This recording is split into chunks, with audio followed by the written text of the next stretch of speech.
Hello, my name is Roberto. Hi, Roberto. How's it going? So my name is Rachel. My name is Sarah. Good evening. We've made it at last. Did you feel like your hospital was overwhelmed and you couldn't cope with it? Well, the epidemic started on the last week of February.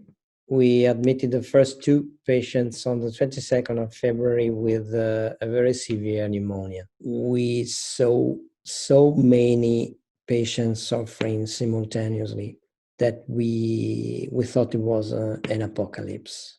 Like, I found ICU so stressful, just the alarms, patients on ventilators. I found it all really upsetting. I qualified a year and a half ago. Even for a very experienced doctor, it was really overwhelming. Well, now we are in the second wave. We learn a lot about organization and also about treatment. In that period in the hospital, like, say if I'd ever call someone, so if I call radiology and say, I'd like to request an x-ray, I would really feel the urge to, at the end of every phone call, say, I love you, but like, I was obviously just really emotional and like stressed out. But it was this very heightened emotion. We choose to be a doctor, so it means that we choose to help suffering people. And in that sense, we felt invulnerable, even though the situation was very terrific. I was 19 on D-Day. How old were you then when you were in the army? I was 17 years old. I have the war 4 years with the Germans. I was prisoner. I wounded. Op een landmijn. It's not so bad, not so good. I go from England, from Liverpool by boat for 1,000 Dutch boys. Go to Indonesia, yeah. I was supposed to go to Japan, but the Japanese heard I was coming, so they surrendered. Yeah. I was sent out to Egypt. When I came back from there, I came home a day earlier than expected. I rang the doorbell, and my mother opened the door and said, "Can I help you?" She didn't know who I was, didn't recognise me. I was very, very brown. But there you are. And that was the end of the war for me. Nee, corona is echt is very difficult here. It's the only thing that's affected the whole world. We're all on one side of this, and we can't see it. The Germans, you could see, or the Japanese, you could see. You knew what you were fighting. But here, you don't know. I like to dance. Yeah, at ballroom with a girlfriend. Yes, yeah. I do the quick step, Engelse waltz, the tango, the rumba, cha-cha-cha.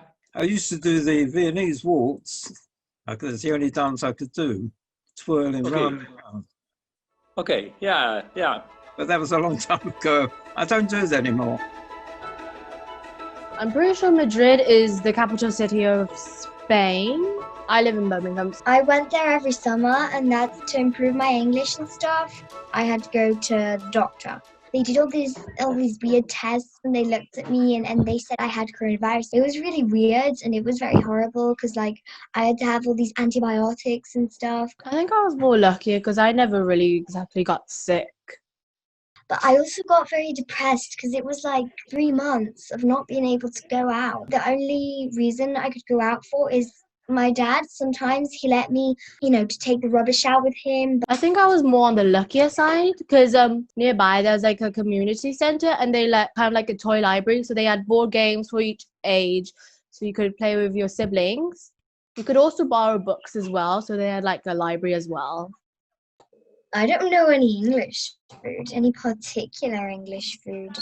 Because usually you would have fish and chips. Oh yeah, I had fish and chips, yeah. They're yum, they're really delicious. Well, I don't exactly eat too much English food because my parents are Chinese, so I usually eat like rice. The only thing, I know a bit about Japanese food, like sushi and stuff. I don't know anymore.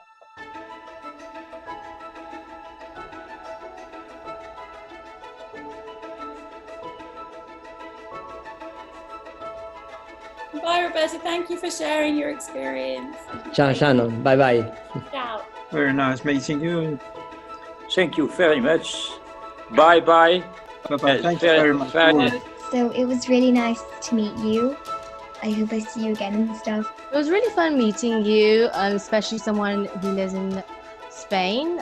And yeah, bye. See you all then in a corona-free world.